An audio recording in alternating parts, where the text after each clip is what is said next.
Assalamualaikum warahmatullahi wabarakatuh. Jumpa lagi dengan Ibu Dewi. Dan kita akan mulai pelajaran tema 1, subtema yang ketiga. Kita mulai dengan pelajaran IPA, yaitu tentang kelainan tulang pada manusia. Sama-sama mengucapkan lafaz basmalah.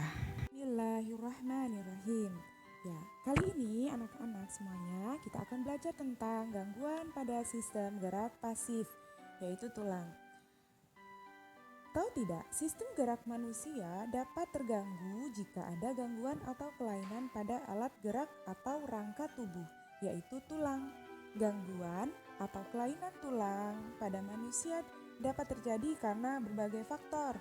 Misalnya, karena cacat bawaan sejak lahir, terkena infeksi penyakit, akibat kecelakaan, serta kebiasaan sikap posisi tubuh yang salah. Nah, berikut ini beberapa gangguan dan kelainan pada tubuh berdasarkan faktor yang mempengaruhinya. Yang pertama adalah gangguan tulang karena terinfeksi atau terkena penyakit. Gangguan tulang karena penyakit dapat dibedakan menjadi beberapa macam. Yang pertama adalah polio. Penyakit menular yang disebabkan oleh virus polio yang menyerang otak dan saraf tulang belakang. Penderitanya akan mengalami kelumpuhan sehingga lama-kelamaan tulang akan mengecil. Tulang yang mengecil itu biasanya pada kaki ataupun tangan. Dan yang kedua adalah layu semu. Layu semu itu gangguan pada tulang yang terjadi akibat terinfeksi penyakit sifilis. Penyakit ini umumnya menyerang pada bayi atau anak semasa dalam kandungan akibat tertular oleh ibu yang mengidap penyakit sifilis. Umumnya, ingat, menyerang pada bayi atau anak-anak dalam kandungan. Penderita layu semu, tulang-tulang anggota geraknya menjadi layuh atau tidak bertenaga, seperti orang yang lemas ataupun kelelahan. Nah, ini contohnya pada tangan. Jadi jari-jari tangan itu tidak bisa digerakkan atau lemas, layu, tidak bertenaga. Atau juga menyerang pada bagian tulang di anggota tubuh yang lainnya. Bisa di kaki, bisa di tulang punggung, atau di pergelangan tangan.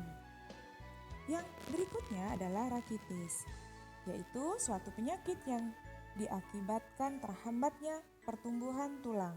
Penyakit ini timbul karena penderita kekurangan vitamin D dan sinar matahari pagi. Orang yang menderita penyakit rakitis memiliki tulang yang lemah dan biasanya berbentuk huruf X atau O karena tidak dapat menahan berat badan tubuh.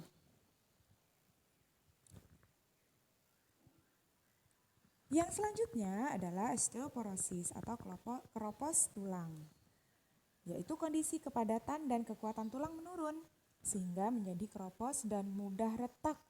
Osteoporosis terjadi pada manusia berusia sekitar 50-80 tahun dan wanita memiliki resiko penderita osteoporosis 4 kali lebih besar daripada pria. Wah, wanita harus waspada ya. Dan yang selanjutnya adalah osteomalasia.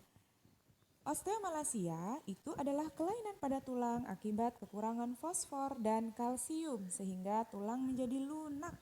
Biasanya terjadi pada daerah tulang belakang.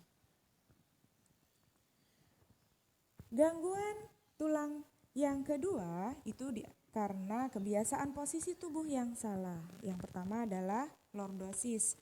Lordosis itu kondisi tulang belakang membengkok ke depan. Yang kedua skoliosis, yaitu kondisi tulang belakang membengkok ke kanan atau ke kiri. Dan yang ketiga adalah kifosis, kondisi tulang belakang membengkok ke belakang. Jadi hati-hati ya dengan posisi duduk kita karena bisa mempengaruhi struktur tulang kita. Kalau kita salah dalam posisi duduk, maka gangguan tulang karena kebiasaan posisi duduk yang salah akan terjadi, entah itu maju ke depan atau tulang ke kanan atau ke kiri atau membengkok ke belakang. Jadi anak-anak ibu harus waspada. Dan berikutnya yang terakhir adalah gangguan tulang atau fraktura karena kecelakaan. Yang pertama adalah patah tulang tertutup atau disebut fraktura sederhana. Fraktura sederhana yaitu jenis patah tulang yang tidak mengubah posisi tulang dari posisi awal, sehingga tidak merusak otot atau kulit di sekitarnya. Yang kedua adalah patah tulang terbuka atau disebut fraktura kompleks, yaitu jenis patah tulang yang mengubah posisi tulang dari posisi awal, sehingga merusak otot atau kulit di sekitarnya. Yang berikutnya, patah tulang berganda atau disebut fraktura berganda, yaitu jenis patah tulang yang terjadi pada beberapa bagian tulang, namun tulang masih dilindungi oleh otot. Dan yang terakhir adalah patah tulang sebagian, yaitu jenis patah tulang yang hanya terjadi pada sebagian tulang. Gangguan tulang atau fraktura ini karena kecelakaan, itu bisa terjadi karena kecelakaan motor, bersepeda, atau ketika sedang loncat, kemudian tulang pada kaki bisa patah. Itu yang disebut dengan gangguan tulang karena kecelakaan atau disebut fraktura.